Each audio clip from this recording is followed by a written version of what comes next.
Children, now let's start with section 3.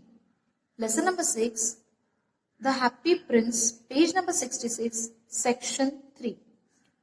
The prince wanted the swallow to fly over the town and tell him what he saw. One day, the swallow saw two little boys sitting under a bridge, trying to keep each other warm.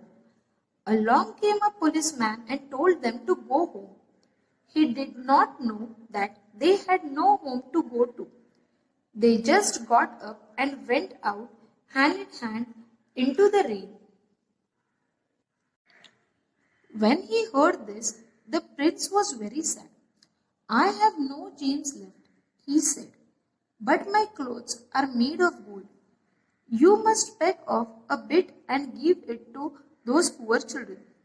Every day, the swallow saw someone who needed help, and before long, all the gold on the prince had been given away.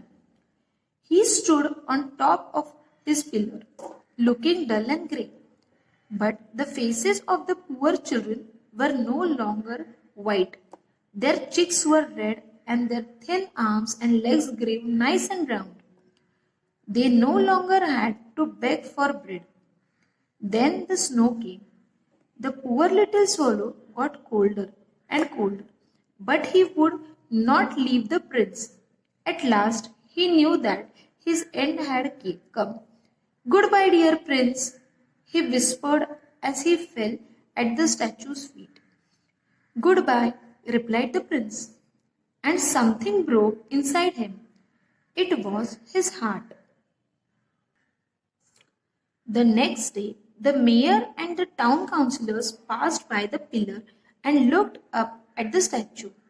Dear me, how shabby our prince looks, they cried. He seems to have lost all his jewels, and someone has stolen his gold clothes. And look, there is a dead bird at his feet. We can't have that here. It must be taken away at once. We would better take the statue down, said the another councillor. We will put up a better one in its place.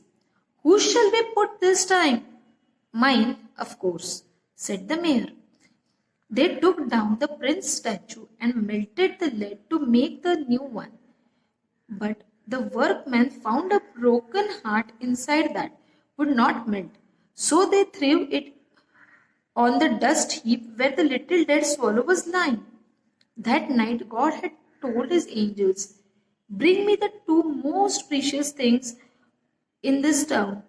They brought him the broken heart and the dead swallow. And the God said, you are right.